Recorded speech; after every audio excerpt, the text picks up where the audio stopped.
Welcome to Talk Universe. This is the show for Wednesday, August 24th, 2016. And tonight our show is a continuation of the fascinating interview with Charles Ostman on how we are destroying our world. So we've got a lot of material tonight that I think will be both a little scary and also hope-inducing, because there are a lot of good things we can do about this. We can fix these problems, but we need to know what the problems are before we get started curing them, or we'll surely make mistakes. I also want to give a shout out to our large body of listeners in Brazil. We have quite a few in Canada, a significant number in Italy and the Russian Federation, and quite a few have joined from the United Kingdom recently. So we've got, there's 5 nations right there. We've got people listening in, and quite a few more that have smaller numbers. But the show is growing, and quite a bit of circulation, so that's very encouraging. We want to provide you with great content and shows you're really going to enjoy. So on with our interview. Let's cover a couple of the points here really quickly.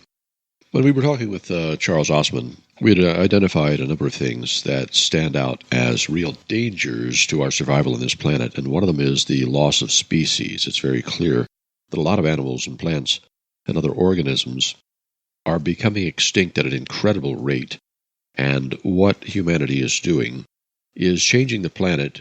And it really is a new extinction event, comparable in magnitude, if it continues at this rate, to anything that's happened in previous times, such as the death of the dinosaurs and the snowball Earth scenario, and other things that happened in the distant past. And we're bringing it on right now very clearly. The other one is we're destroying our water supply, and that is very clearly a danger, because the water we're using is not being replaced, and we're poisoning the water that exists, not simply using it up. Another one that he mentioned, and I agree with this, is uncontrolled growth. We're growing simply for the sake of growth and not for survival. It isn't necessary to have rampant, huge manufacturing of things, particularly non-durable items that break, fill up our landfills, cost a lot of energy to make and a lot of money to ship around. We're really making non-durable things and trivial things. And to add to that, we have an amazing cycle of, call it technical growth, where devices become obsolete. I mean, imagine all of your previous cell phones. And if you'd had one device that was reliable and durable, that would have lasted a decade, then yes, you wouldn't have those same features, but the point is that the devices we use have very short lifespans, and there needs to be some way of easily upgrading or changing those devices without having to throw the whole thing away, which once again ends up in some landfill somewhere. So there are a number of things we need to think about when we look at our uncontrolled growth. Economy for the sake of economy is insane. Now, there is a fellow who wrote about this in another way many years ago. His name was Thomas Malthus. He lived from 1766 to 1834, and he wrote an essay on the principle of population. And what he pointed out was that if you grow and you outstrip your resources, you're doomed. And in a nutshell, that's the summary. And from his work, other works have been produced, such as The Limits of Growth.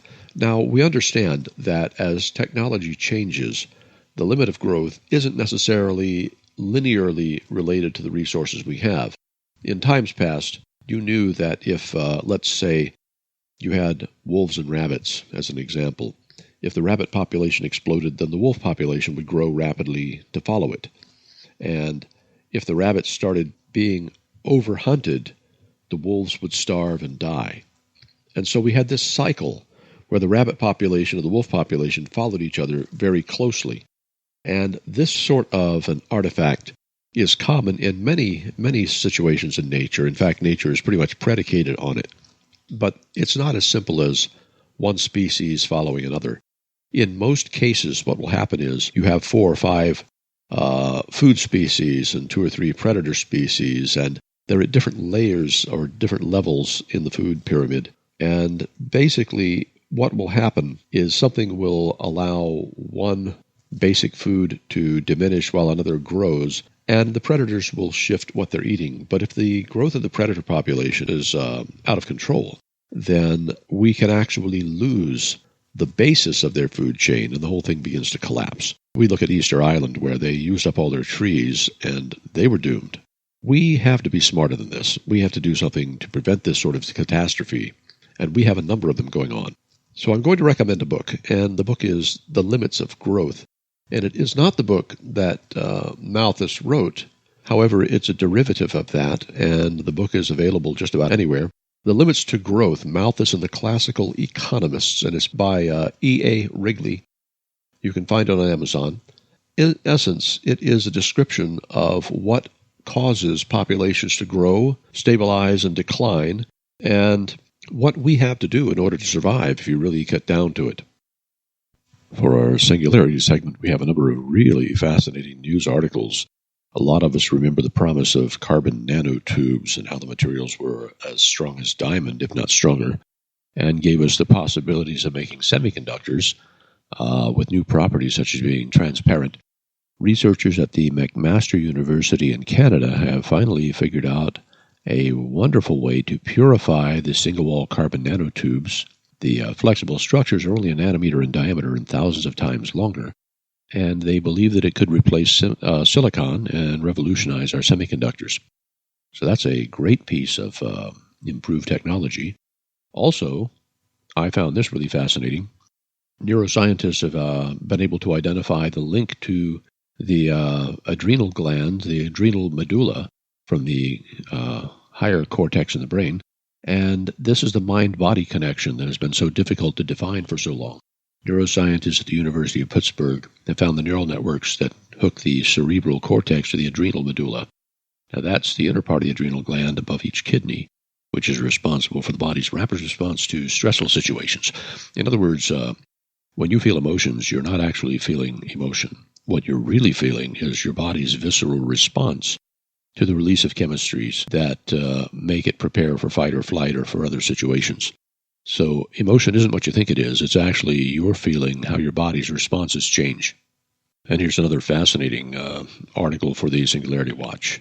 With an optical microscope, and many of us have used them in high school or sometimes in our jobs. Optical microscopes have a limit of how small an object they can look at, and it's based on the size of the light waves. And many of you might not have known this. You can't see something smaller than a light wave by using visible light. Well, by using a metamaterial, which is a man-made material that has properties that are radically different from those you find in nature, by using beads of a metamaterial, they've been able to construct a lens. And it was a team of British and Chinese scientists. And they made this lens and built a microscope with it that was able to see objects that were smaller than the 200 nanometer diffraction limit. So even if you diffract light waves, you're basically limited to 200 nanometers, which is about half the size of a blue light wave. But they've been able to improve on that and drive optical microscopes even farther into the regime. So we can see a renewed use for standard optical microscopes with these new metamaterial lenses. All of this points to the acceleration in human knowledge and the tricks we're learning to cope with reality and teach us even new things. And that just accelerates the process. Now, along with the book recommendation, the interviews, and the Singularity Watch, I'm adding another feature for people who are interested in it. There's been a lot of requests for the work that I've done, the research I'm doing on Mars. And so I'm putting together a large volume of anaglyphs and 3D data as well as other material. And we'll do some segments. We're planning a 6-segment show, about an hour in length for each, in which we cover a lot of the things that I discovered on Mars. And a lot of the people who are interested in the research will find some fascinating things. And I believe this is going to be well worth your listening. So if you have any sort of interest in the work that I did on Mars and some of the discoveries I made and published, we will be covering that in great detail. And I think that a lot of people are really going to appreciate the presentation because it's been a while since I've published any new material. So I'm going to continue with the Charles Ostman interview, and we had been discussing systems that could take over when things are so complicated the human mind can't solve the problems, and how these systems were being investigated 10 years ago. And we're going to pick up from that point. So here it comes.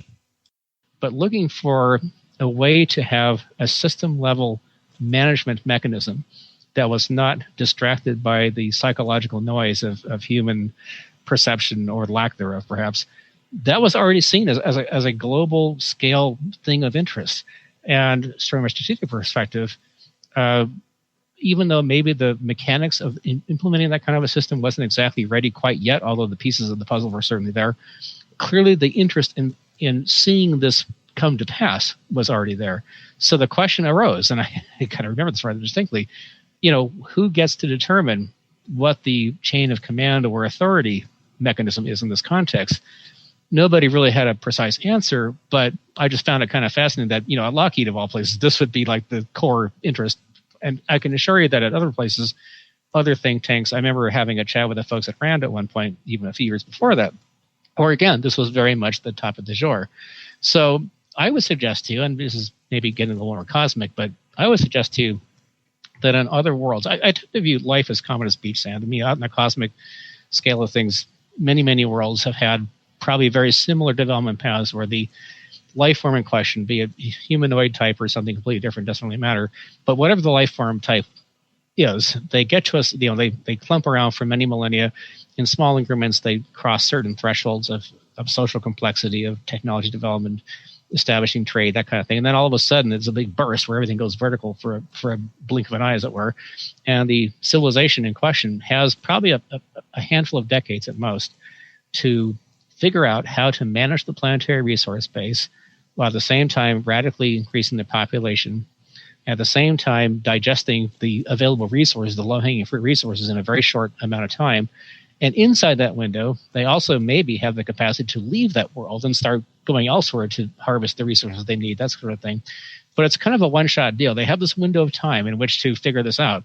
If they don't figure it out, they probably regress and end up going through a massive planetary scale correction and maybe to the demise of the organism in question, or maybe they go backwards rather severely and then have to re-evolve again. Or they symbiotically co-evolve with intelligence that are not of their organic origin, that they have to, in however fashion they decide to do this, acquiesce to other forms of intelligence other than just themselves to manage that scale of complexity and information velocity. So they can, in fact, run the planet as a sort of a system-level dynamic as opposed to little pockets of competing entities, that sort of thing. I think that's an evolutionary test. I think it's a very common test. This is my opinion. Well, it makes a lot of sense. I mean, if you start thinking about how civilizations grow and develop and how their resources have to be managed, and life is probably common everywhere in the universe. I believe that you're absolutely right. And we'll be passing that sort of a test very soon in our lifespan. But I think this is a very common model. And so if there was ever a time in our history that we know of that we're sort of looking at this idea, this is that time. We're actually there. We're sort of at the beginning edge of this evolutionary event horizon, as I often call it. So are we at a point where, like it or not, we have to acknowledge that other forms of intelligence that can take a system-level dynamic perspective of how to manage these things and sort of allow us to track along with it. We become almost like an appendage to, rather than the epicenter of, mission-critical decision rendering. And I can tell you, just observing the world as it is, there's a lot of people out there who will probably never go along with this. Oh, there's no doubt of that whatsoever. It'll be very unpopular. There's a lot of people who will probably never even understand what the question really is.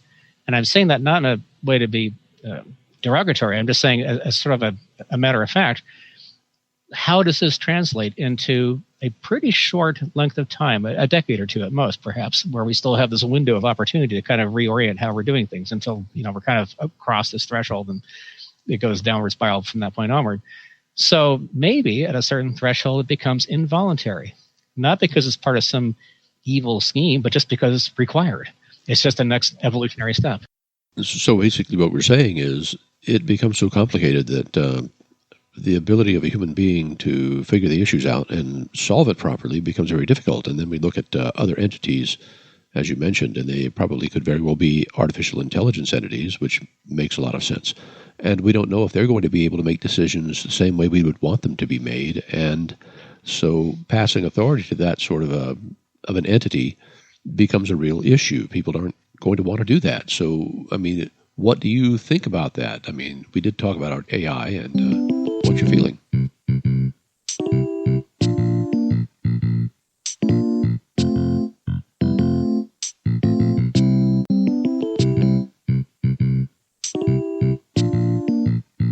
So passing authority to that sort of an entity becomes a real issue. People aren't going to want to do that. So, I mean, what do you think about that? I mean, we did talk about our AI, and what's your feeling? Okay, well, I'm going to, since we just talked about artificial intelligence, I'm not going to say it's a problem exactly, but let me just see if I can sort of suggest a different way of looking at this. I would call it the human relevancy index. Oh my God, now what? But this is a real problem. I mean, this is not a small issue.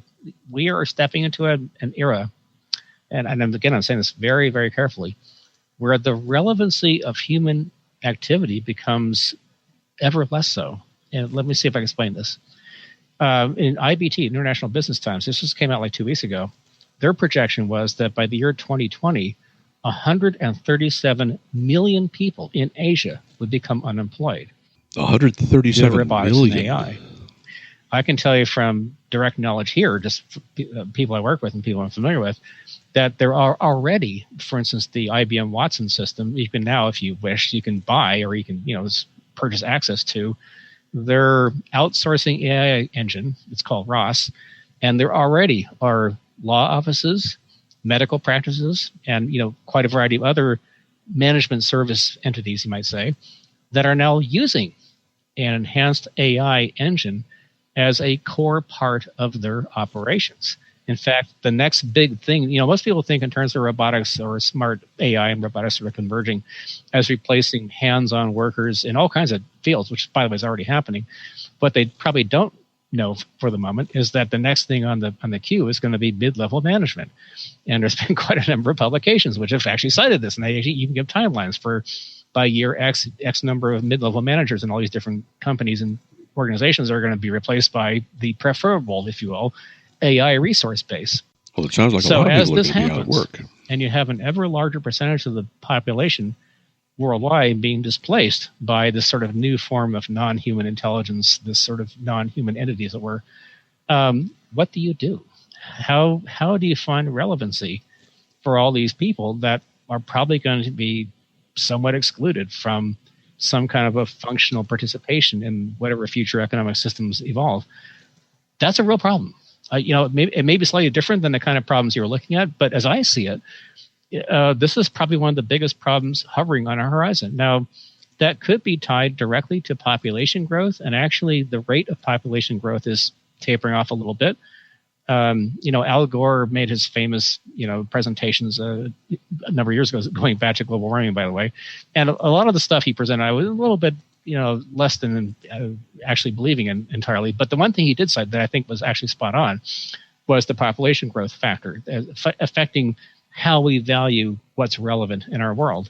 And if you have enormous numbers of people who are suddenly displaced by this very fast-moving target of non-human intelligence or replacing everything, really, that to me looks like you're going to have a lot of social unrest, a lot of confusion, very, very difficult political scenarios, and you're going to have a lot of people who are very willing at that point to acquiesce to ever more extremist sort of political ideologies or religious ideologies, et cetera, which is, in other words, we're seeing a little bit of this now.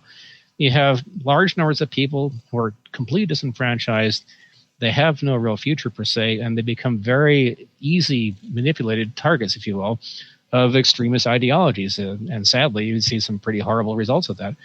I see that as a growing phenomenon, not a lessening phenomenon, unless there's a different way to look at how one values your perception of life and the things you do in your daily life. And nobody has an answer for it. This is probably the scariest and darkest topic that anyone can talk about. It's also the most difficult from a moral perspective, since we're talking about moral boundaries earlier. Where do you define a moral boundary for this? So, well, already they're replacing a lot of fast food workers right here, and when you start getting into things like middle management, it's going to be a disaster. So the suggestion I would offer, and this sounds a little cold, but just forgive me on this one, at some point, Jared Diamond wrote, he's very famous for his combining of chaos theory and societal systems. I mean, Jared Diamond's writings are a bit darkish, perhaps, but I do sort of track where he's going with this. So if you follow the Jared Diamond model, it kind of suggests that societal systems, just like other biological systems throughout the history of the world, get to a certain threshold, and then some gigantic trauma event occurs, and there's a correction of sorts. So are we heading into this potential correction driven by the rapid acceleration of AI and robotics sort of merging together into this kind of a continuum? And one could argue, well, how do we unplug the AI sort of universe? Do we make it stop all of a sudden? No, you can't. It's not going to happen. And in fact, as we've seen leading up to this point in time, there's been, here in this country, here in the United States, you've seen, millions of jobs being outsourced to where cheaper labor is, et cetera. It's a very common pattern. Okay, fine. So now the next thing is to simply outsource beyond labor at all and just go directly to machines. And that is where things are going. So how do you solve for that? And I don't have an answer really, but you mentioned, 3 problems. We had the first 2. This is my 3rd problem as I see it. Well, yeah, that's a big problem. It really is. But in my mind, automation and AI should actually be able to produce everything we need. And in the end, if we do it properly, I mean, nobody would need to work, and the machinery could do the job to produce everything that we need. Ultimately, wouldn't it be the right thing to put everybody out of work intentionally and let the machines do all of it for us? Because, it just makes the most sense. The machines are going to do the jobs better than anybody alive, any human in many respects. Look at automated welding and things like that. But I know that's not the answer right now, because we've got so much invested in how we do things. The addiction to petroleum, the issues we have with politics, the destruction of the ocean. I mean, maybe it's going to take machine intelligence to put all these things in order for us, to set all these things right. We're not doing such a hot job right now. And as far as the labor market goes, we haven't been managing it very well either. I mean, all the outsourcing. Well, not only that, but imagine now you could deliver the experience that one desires as opposed to having to have the physical thing. I think that's where, if you step back to the previous sort of meandering thought pattern where we're talking about sort of the cosmic scale of things and how this happens in other worlds, I think in other worlds, maybe one of the possible variants of that is where people really do shift away from the interest in physical anything, and they are very much attached to the idea of experience being the epicenter of value.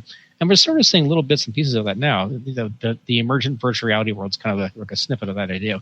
But going back to your earlier thought, Jeremy Rifkin, of course, is very famous for having published his, and I have all these books, piles of books everywhere, so I read this kind of stuff. But Jeremy Rifkin published a book called The Global Brain, and the next book was The Global Brain Awakens. And there were a bunch of other folks who sort of tracked along that same general idea. But his thing was sort of a utopian vision, kind of like what you were suggesting, where if we go into a nanotech-oriented economy, and by the way, there was an organization called the Foresight Institute going back to the late 80s, early 90s. I used to be a fairly common, I interacted with them a lot and, spent a lot of time sort of looking at their ideas in their earlier days. Excuse me. And this was exactly their focal point. They thought that, okay, at a certain threshold, kind of like the Krell on, their mythical Krell in Forbidden Planet, we would step into an era where no matter what it is you sort of wanted or could dream of, you could sort of have it, and it wouldn't require this monetization of access the way it is now. Now, in a weird kind of way, one can look at things like 3D printing as a sort of a momentary stopgap measure, almost like a Rube Goldberg kind of contraption approach to this idea. In other words, today, at this minute, as I'm sure you know, you can go online, you can go to a number of places and say, I need to 3D print this. And I don't care whether it's a car part or some kind of a, biological thing, like a piece of tissue, for instance. That's actually a huge area just by itself, or all sorts of things. You name it, we can print it. That's kind of where things are going. So is that changing the whole nature of what it takes to sort of create the physical thing that might be of relevance? And in fact, again, this is another piece of the puzzle talking about the relevancy index of human occupation. As 3D printers become much more commonplace and you have just-in-time manufacturing becoming the new norm as opposed to the exception, this means lots of jobs suddenly vanish because they're not needed anymore. Okay, fine. So at what threshold does this translate into the everyday person saying, well, I don't really have to work that much. I get what I need just because it's there. However, and that may be technically feasible at some point. However, once again, getting back to the sort of earlier vision of the traditional quote-unquote status quo socioeconomic paradigm of sort of a top-down system of driving economic growth wrapped around the commoditization of things, that kind of stuff. To me, once again, this is much more of a geopolitical sort of social engineering question as opposed to a technical question. And the thing that kind of gets my attention here is that the scale, or the pace of change is itself accelerating. So in other words, a lot of economics, people in economic theory, Keynesian economics, that kind of thing, they saw this. Going back to the 1920s and 30s, they saw these ideas, but it was still very far in the future and very much a kind of a theoretical, almost a philosophical kind of a construct. Now we're actually here. So unfortunately, we're no longer in the 1920s and 30s. We're here in 2016. And so the amount of time we have to kind of reconstruct this sort of geopolitical / economic systems mechanism that we're so much embedded in, and to kind of reverse all that, we may have a decade or two at most to kind of unravel that mechanism. That's kind of a tall order. I'm not sure about that. I mean, theoretically, I totally understand where you're going with this, and it would be a lovely thing to see.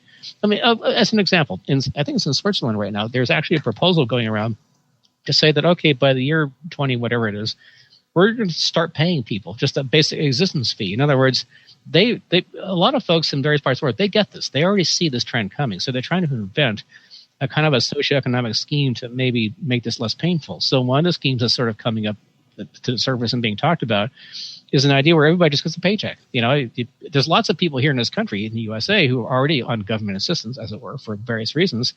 Why not just have government assistance to everybody? So everybody just gets a basic existence fee, and then if they want to work, they can, and sort of a salary beyond that point. Well, is that really tangible, or is that feasible? In some specific socioeconomic environments, it might be, but I don't think it's going to be universally applicable on a large scale. But that's just my opinion. I could be wrong, but I'm just saying there's sort of an effort to look at this idea, and people are nibbling at it as we speak. It'll be sort of interesting to see what the Swiss protocol, if it gets adapted, it actually plays out, and they can apply it to see what happens. But this is a really wide variable, and it's going to have extremely wide variables among different populations, different sort of what you call ethnic orientations, that kind of thing. So again, it's going to require a kind of a collective awareness of the idea and then an acceptance of putting it into practice, and at the same time uprooting the traditional power structures that were wrapped around this sort of growth-based economic systems model. Well, I would say we'd know that the problems we have are really serious when we see robots on welfare. They have to be smart enough to be able to appreciate that, of course. But, I'm a firm believer in the concept that we have everything we need to make everything we'll ever need, that scarcity is a myth. And so when we are faced with something like robotic labor, where robots can build more robots to do the work, and we basically do have methods of generating as much energy as we'd ever need, that's not an issue, I don't think. Speaking of something, there are a lot of things that we can do to make the environment cleaner if we had all this free automated labor. And as long as we had the power to run it, we wouldn't have to worry about resources, because we could also mine out all of our landfills. So there isn't a waste problem of any sort. And I said Sweden earlier, I meant Switzerland. The country that has the recycling programs or the energy generation programs that work so well that they're running out of trash. It really doesn't take a lot of insight to see that we're drowning in wealth and we're using it so poorly that we're wasting it. So when we bring AI to the mix and we bring essentially what turns into free labor into the mix, we really reach a stage where I don't think it's a welfare issue. It is a distribution where everybody has the machinery they need, just like everybody used to have a farm, and it becomes the way to make things. After all, if you're on the dole with the government, where does it come from? And there's always a price for that. You end up having to do their bidding in some sense. It certainly is a very good point to make, and it's certainly very relevant. Just a little sideline here. Speaking of nanotechnology, since I spend a lot of my time sort of in the biological side of the nanotech universe, I might throw a little idea out. There's something called bioremediation, and bioremediation basically means that you can take biological entities, bacteria, algae, etc., and use them to metabolize waste products or waste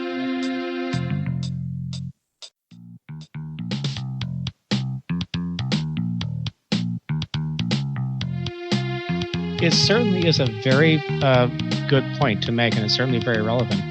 Just a little sideline here. Speaking of nanotechnology, since I spend a lot of my time sort of in the biological side of the nanotech universe, I might throw a little idea out. There's something called bioremediation. And bioremediation basically means that you can take biological entities, bacteria, algae, et cetera, and use them to metabolize waste products or waste leftovers, excuse me, gosh, sorry, and extract usable materials from those leftovers, or the trash, the detritus of our technical world, as it were. So there's a great example of this, by the way. In fact, UC Berkeley is kind of a main site for developing this sort of thing.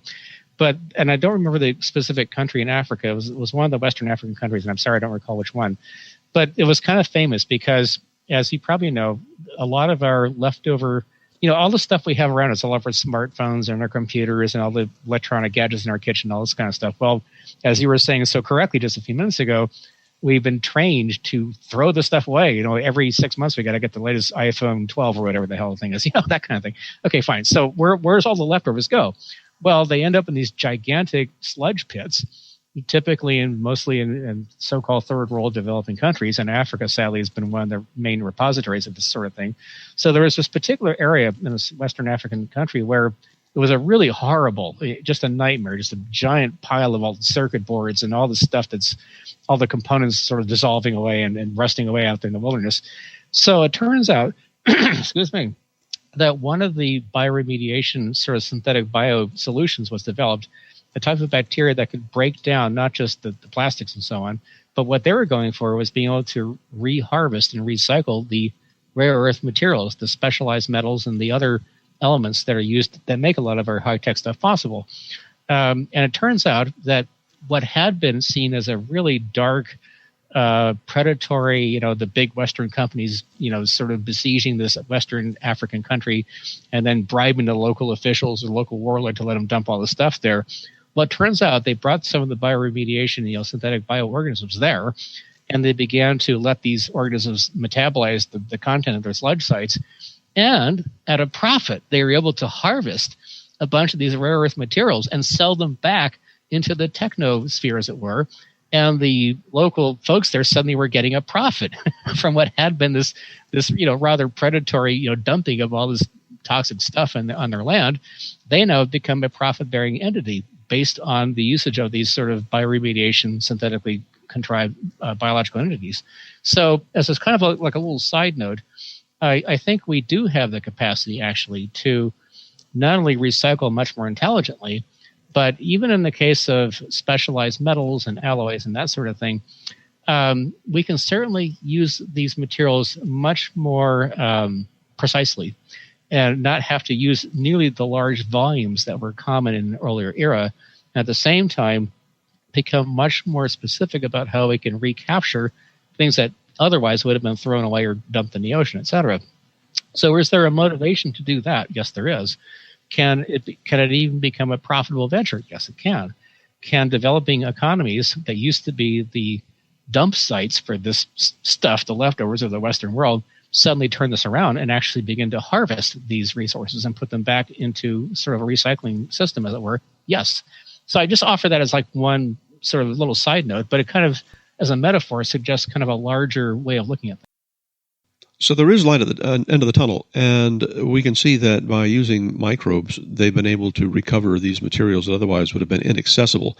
And that's also the truth in cleaning up the oceans in a lot of cases, I think, because the phytoplankton and the zooplankton are the things that are the foundation of the food chain, and I don't know if you've heard. And actually, some of the governments shut him down for this. They tried to arrest him recently, the fellow who used iron sulfate and sodium silicate to fertilize the oceans to cause that to bloom, and it causes, as a side effect, an interesting and curious a form of pollution known as fish.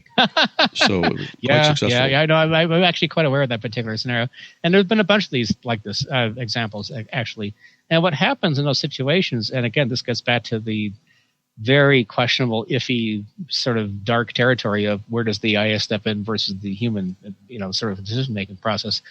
And what happens quite often is you have conflicting agendas where a local political agenda or a local, maybe even societal kind of ethnic orientation agenda just does not match at all with the more practical, realistic, like here's how to actually make this thing work, and here's something we can actually do to make everything improve.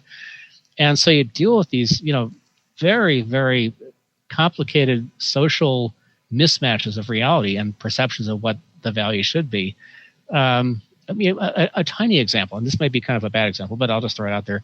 In Hawaii, as you probably know, there's been an attempt to build this beautiful observatory, the largest telescope on the planet sort of thing.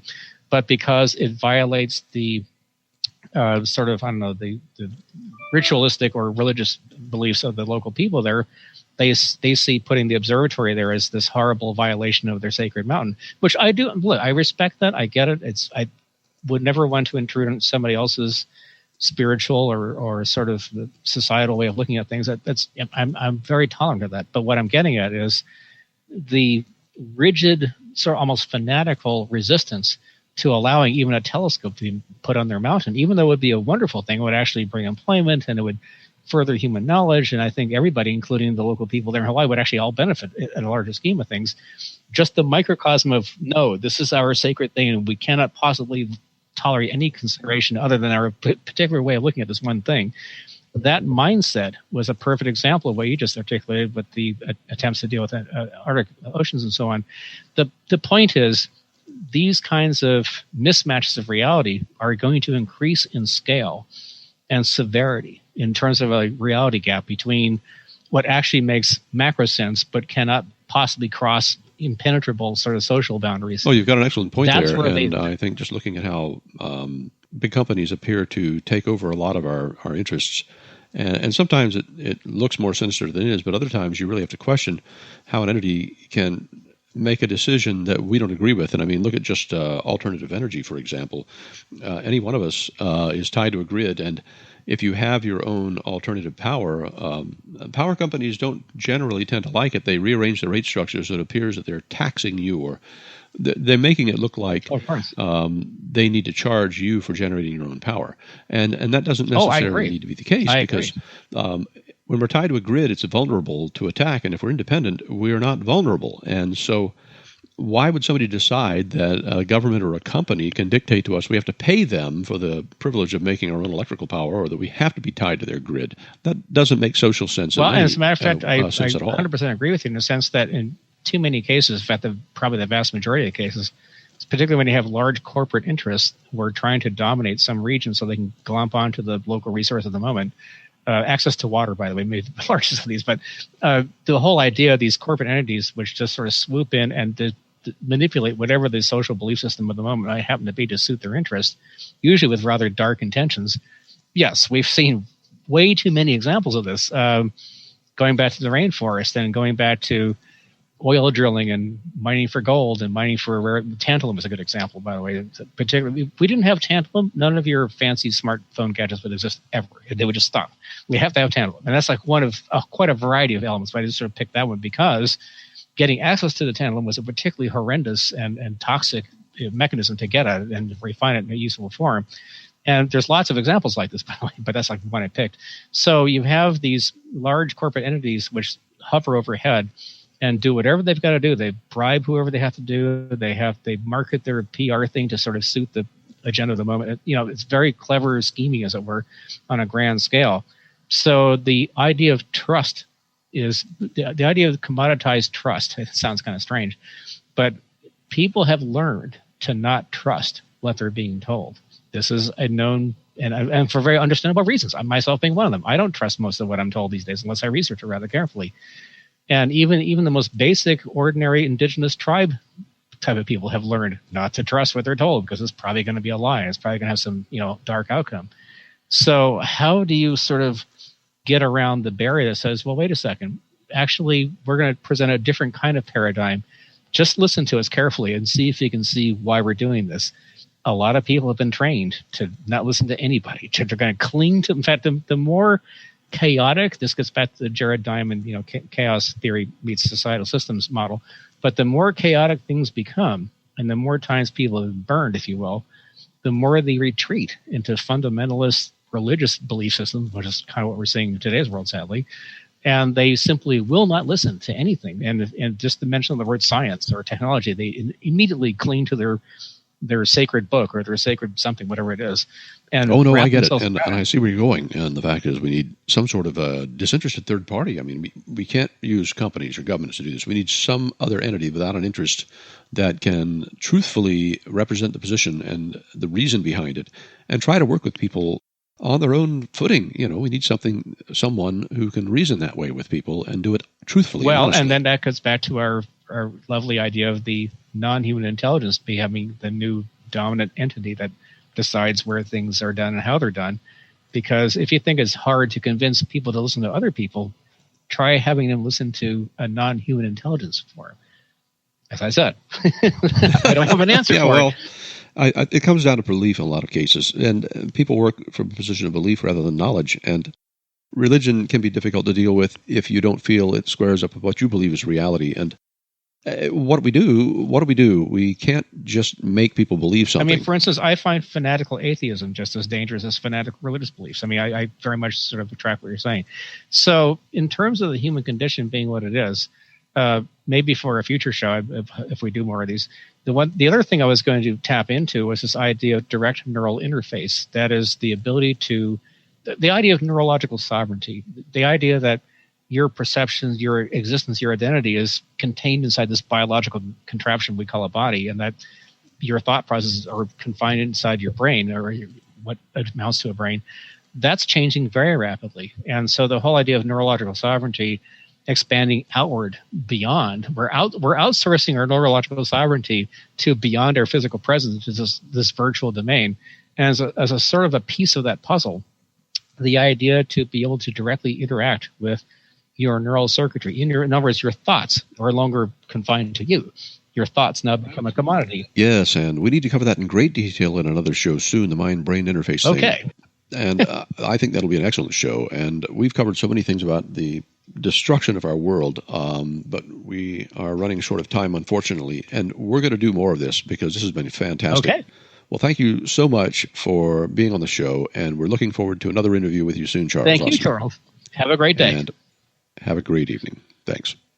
So, wow, that was really a great show, and he's got some excellent points. I think we really nailed down some good ones. Fracking is destroying our water supply. The loss of biological diversity is one of our biggest dangers because we're losing organisms of all sorts that can provide wonderful benefits, and they're a part of our world. And the upcoming problems with the change in the work market, machines have been displacing people, and we're going to see a lot of people out of work, even in middle management positions. Imagine that 137 million people going to be out of work in Asia in the near future, and nobody knows what to do about it. What do you do when you've got literally over 100 million people out of work in an area like that? How do you fix it? We've got to make some real changes to how we do things and how people make a living. We can't tell people they can't raise their own food and they can't interact with other people and generate their own power. And we can't do that to people, because how are they going to live if we keep telling them they need to be dependent on us and our system and not the methods they know how to use to survive? These are all very real problems that we're facing right now. And as I mentioned, we can clean up the oceans. We can do things about our air and our water. A lot of it just takes legislation or the stroke of a pen and enforcing it, making sure that people don't go out and poach the last few animals here and there and destroy our water and our food supply. And this is something we need to do immediately. We know how to fix it, but we've got to start doing it. So we will have another interview with Charles Ostman. On the next one, we're going to concentrate on robotics and AI and the interface between mind and body, because there are new prosthetic limbs and processes that are blending humanity and robotics in new and amazing ways. Transhumanism is a name for that sort of thing, people wanting to enhance or improve themselves. We will do a show on transhumanism, and I think that's right where we're going to put Charles Ostman. He is a lot of interesting ideas in one persona, and we're going to have a great time talking to him about it. So let's get on with the rest of the show very shortly after a break here, and we're going to cover some fascinating ideas and some summaries. And I'll share some results from the NIAC conference I went to just a few days ago in Raleigh with the NASA Innovative Research Concepts.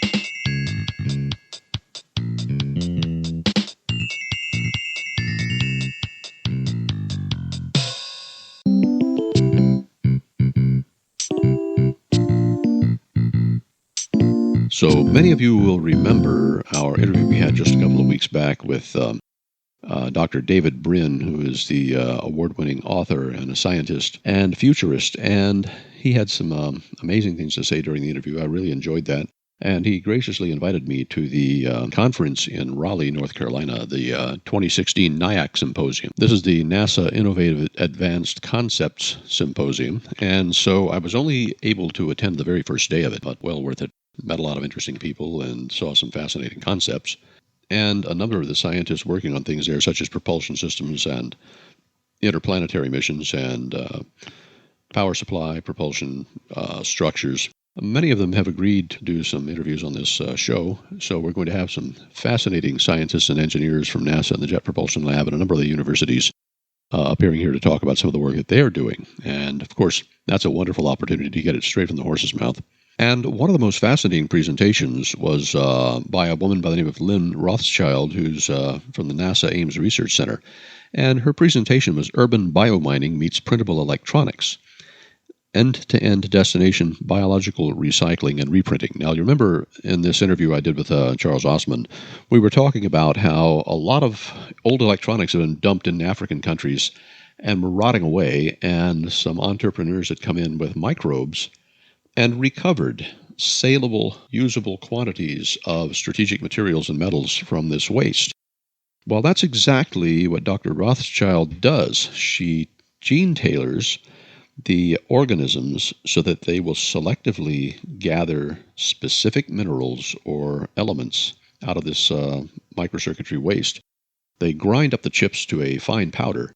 They put them in a broth of tailored organisms, and the organisms' tails, their flagella that they swim with, have binding sites on them that stick to these different elements.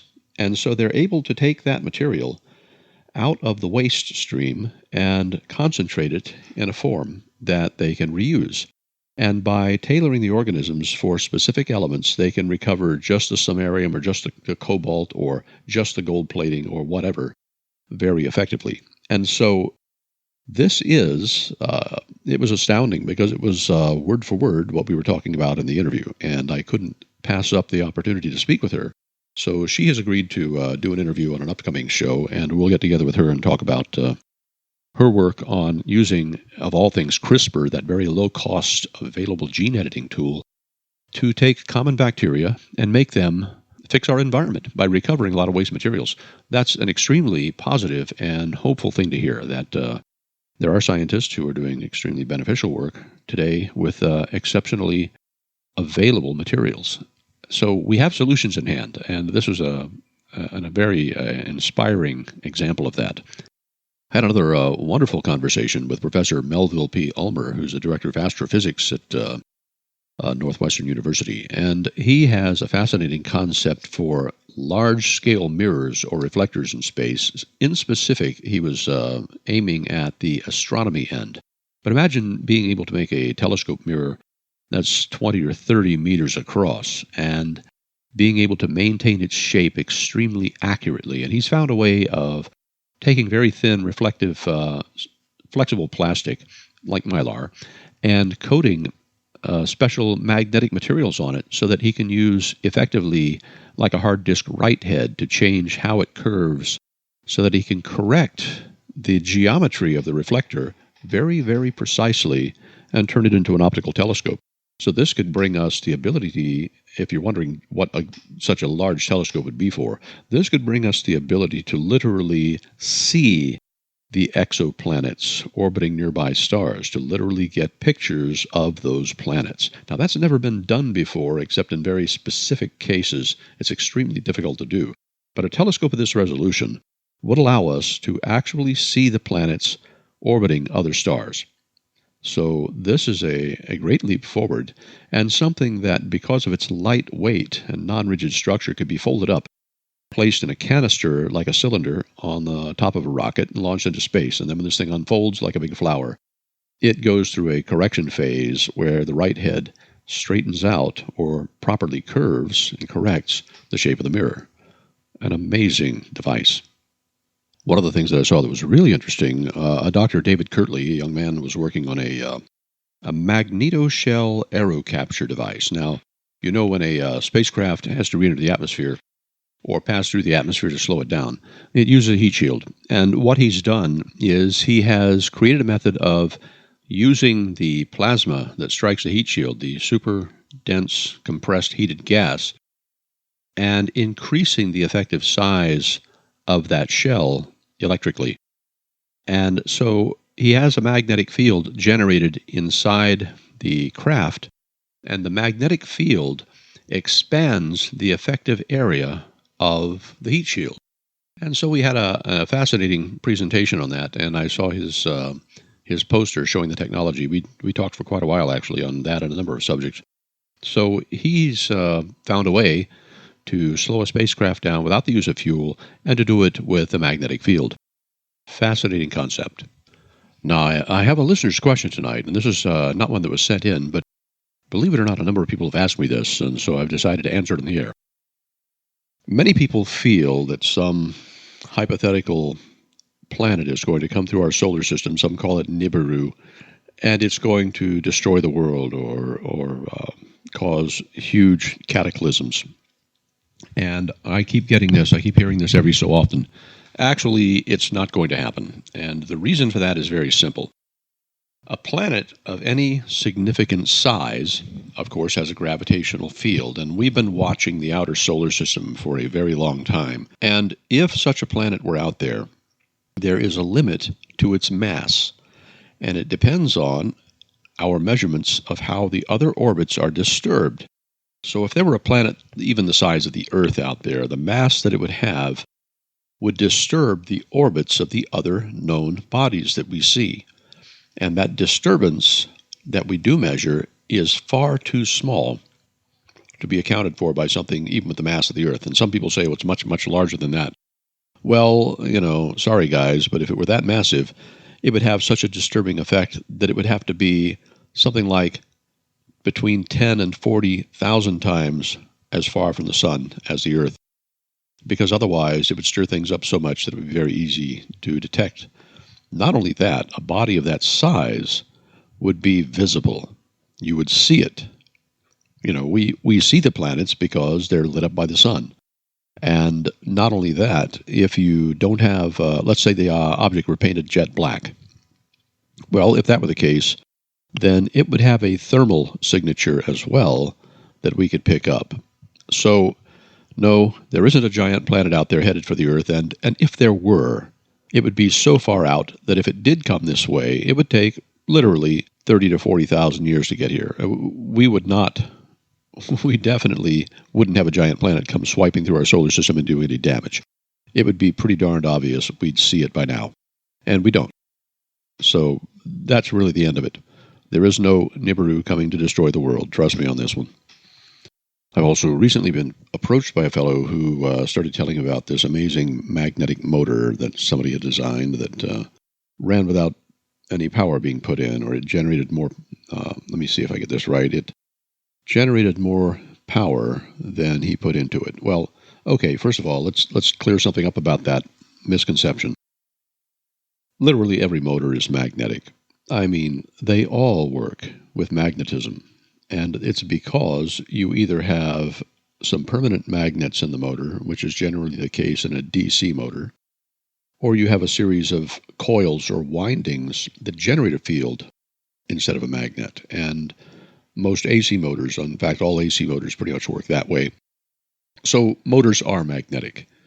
There are some small motors that work on things such as frictional principles or vibration or something known as the piezoelectric effect, but they're generally for specialty purposes.